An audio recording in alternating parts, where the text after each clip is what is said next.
When I was looking at the program and the set of speakers, and when I was thinking about the future of food, the future of food systems, I was missing a part of the puzzle.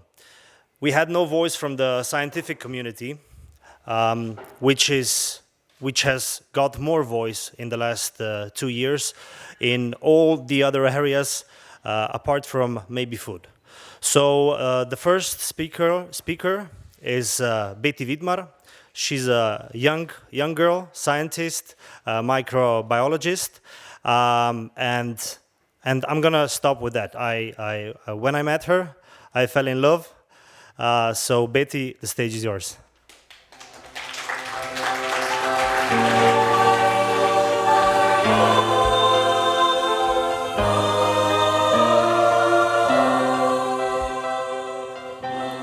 Hi, no pressure, Martin. Microbes. Microbes are found everywhere in nature.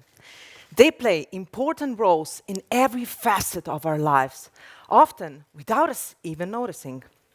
From the milk you add to your morning coffee to that well-deserved glass of wine in the evening, microbes in every aspect are essential in food industry.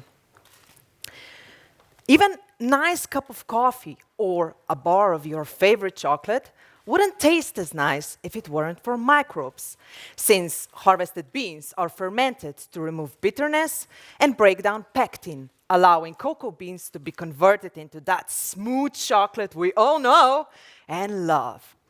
That is why I think that microbiology and cooking go somehow together hand in hand. And since this is a food summit, and I'm a microbiologist, let's take an example appropriately, shall we? Let's go back to the beginning of the food chain and check out where the microbes are also very important. Are you with me? Yeah? Cool. This is a cow. Okay. So, you're probably wondering, what the heck does a cow have to do with microbes? Well, in short, a lot. But let's not get ahead of ourselves. So cows are incredible animals. Humans get many useful products from beef cattle, not just only meat or milk, but also leather, gelatin, soap, and some medicines. Cattle farming is a really important part of the agricultural industry, and given the projections of global population growth and the need of protein in our food, it will need to be greatly optimized and improved in the near future. Global projections show that there will be a 76% increase in meat production and 63% in milk production just in 2030 to 2050. Now, cows belong in a group called ruminants. And the main difference between a ruminant, such as cows, sheep, goats, and so on, and a non-ruminant, such as humans, pigs, dogs, is that a ruminant has a 4-compartment stomach. Oh yeah. It has a rumen, the amasum, the abomasum, and the reticulum.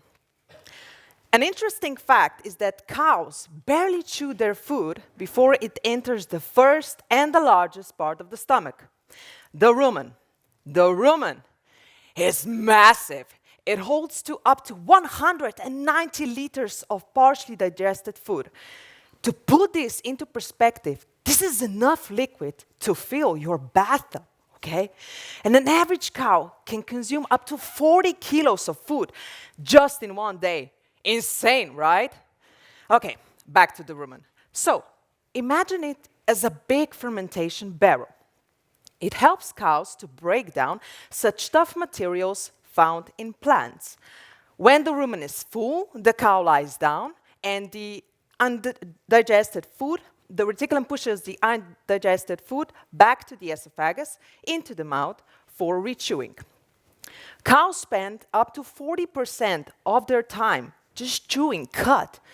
Picture yourself doing that for 10 hours a day. Now, if you ever wondered what the content of such stomach looks like, wonder no more. Here is rumen fluid, as we call it. I know. At first glance, it doesn't appear anything special, right? Maybe to some of you just a little bit disgusting.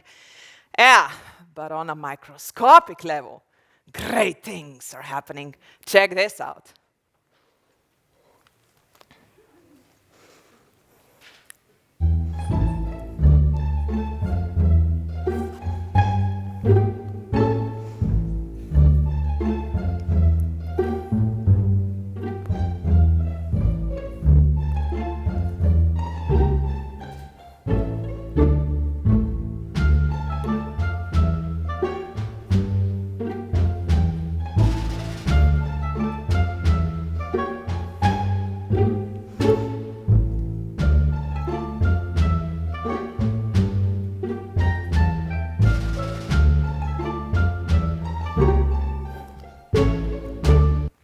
Cool, right?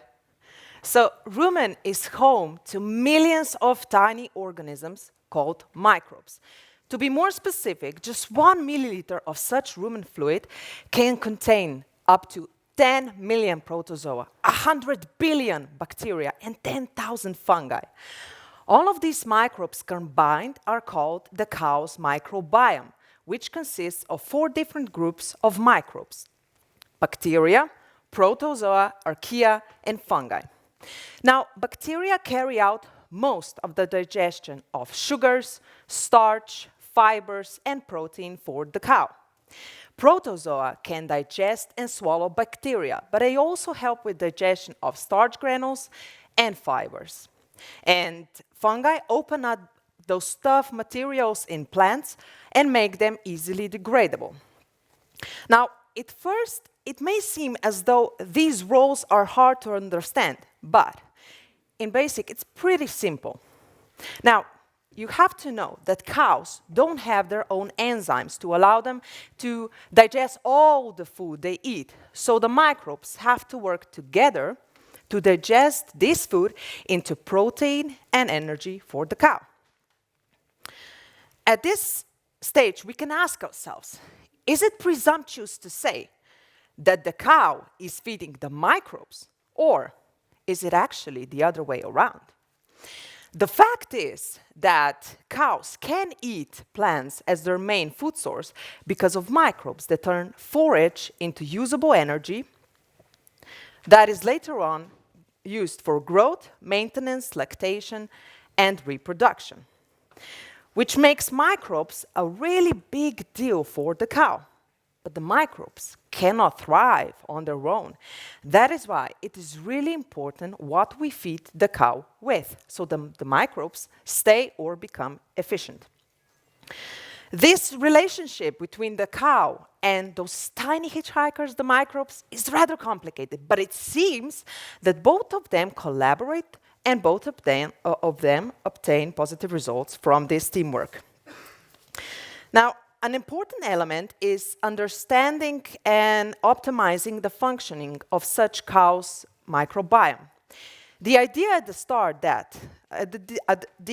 start was that more efficient microbiomes could mean healthy, bigger cows that eat less food and along the way increase environmental benefits. One of the biggest problems that is involved with livestock and ruminant farming is the formation of so-called enteric methane. I'm sure you all heard of methane. So every time a cow burps or passes gas, a little puffs of methane waft into atmosphere. All of those puffs added together can have a really big impact on our climate, since methane is a potent greenhouse gas. It is about 28 times stronger than carbon dioxide. There is not that much methane in our atmosphere, about as much as 2 cups of water in the swimming pool. But methane's chemical shape is remarkably effective at trapping heat. And this means that adding just a little bit more can have a huge impact on how much and how quickly this planet warms. Now, the effects aren't just hypothetical. Since the beginning of the Industrial Revolution, the concentrations in our atmosphere of methane have more than doubled. and around 20% of the global warming this planet has experienced can be attributed to the gas. We need to act now. We have to take small steps in order to influence the well-being of our society and, of course, our planet. The good news is we can easily reduce atmospheric methane concentrations and attendant warming. You see, methane is not like carbon dioxide, which will stay in the atmosphere for centuries. No, methane is a short-lived gas, and it will stay in our atmosphere for about 10 years. That means if we stop increasing these emissions, we could see the number drop in just few decades. We could see significant declines. Of course, we could always just give up red meat, but convincing the majority of people to reduce their steak intake, unlikely. A marbled ribeye sounds just too enticing. But still, we can make changes with small steps that could make big differences. So this is where researchers want to start, with cows and their microbiomes. So, how do we do this? One of the first and the main strategies was changing the feed composition, especially adding some substrates that are easily degradable, such as starch, the addition of fats into feed, the addition of various essential oils, tannins, and so on. One of the latest experiments also used red seaweed, and the results were even so good that some US company is now trying to commercialize an additive to a feed.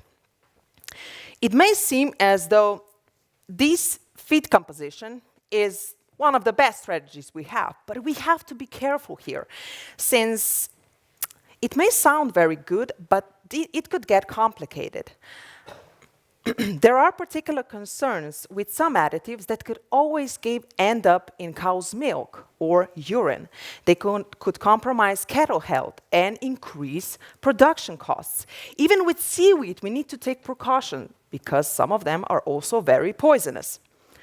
So this was the first strategy. Let's go to the second one. The second strategy for decreasing methane concentration is forage quality. It may seem as though higher the quality, lower the methane yield.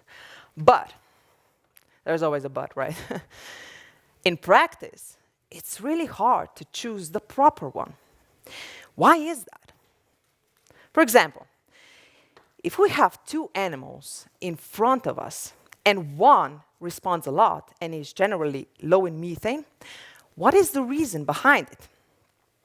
Is it because it chews food in a different way? Is it because it produces more saliva? Is it because of the rumen size?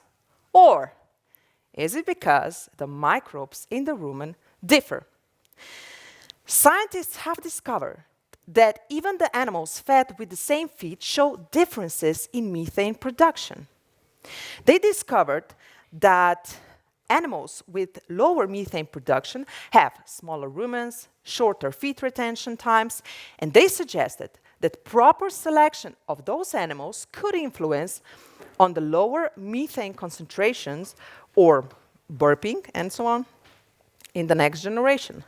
Then they found out that even microbiomes in such animals showed significant differences.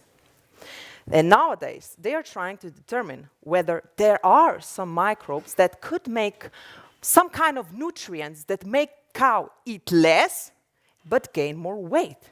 So I think personally there could be a solution for our problem in knowing more about this complicated relationship between a cow and its microbes.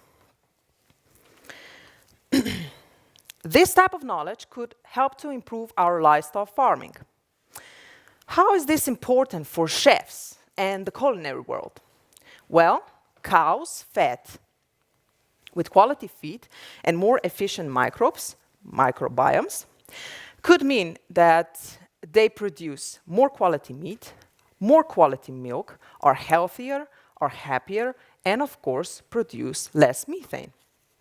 Maybe the idea for the future is that we lower the number of animals and still obtain the same amount of quality produce. We have to unite our pleasure for food with responsibility, sustainability, and harmony with nature. Thank you very much.